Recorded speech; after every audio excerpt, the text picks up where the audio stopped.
Чарнецький зійшовся з Тетерею і пішов на Бруховецького, котрий з Вужина пішов у Канів і засів у йому.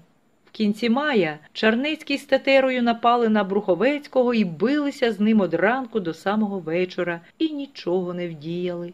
Поляки й Тетеря мусили одійти від Канева і odpoczywати 6 день.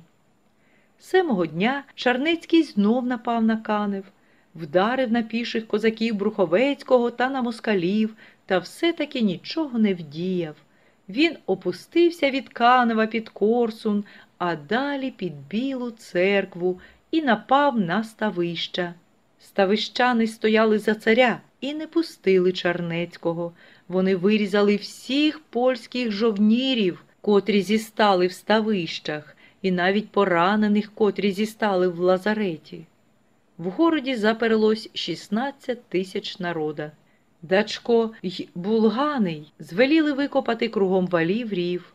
З насипаної землі вийшов другий вал кругом ставища. Народ глузував з поляків, стоячи на валах. Чарнецький об'їжджав своє військо, убраний в бурку з тигрячої рябої шкури. На його кричали з валів: «Ото ряба собака!» Гордий пан лютувався і звелів татарам сплюндрувати всю околицю округом ставищ і палити в город з гармат. В городі згоріло багато домів. Дачко був убитий. На його місце вибрали сотника Чина і Подобню. Поляки полізли на вали на приступом. Козаки отбили їх і вибили всю польську піхоту. Тоді Чарнецький звелів обгорнути город військом, та вищани од городу мусили здатись.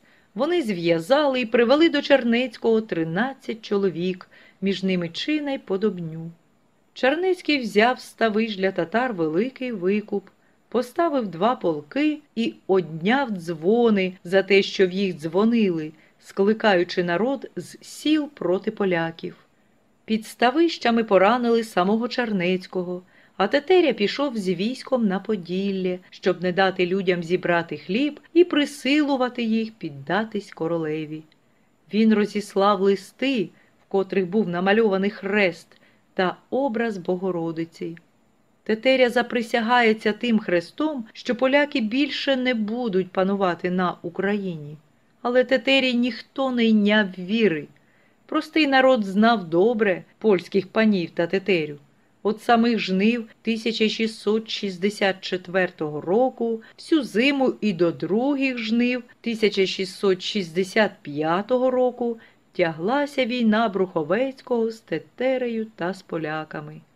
Військо Бруховецького вже стояло в Каневі, а Чарнецький та Маховський з поляками кидались скрізь по Київщині, як опечені, брали городи, руйнували, палили, вирізували людей, та в їх не було сили вигнати Сірка, побити запорожців та козаків Бруховецького.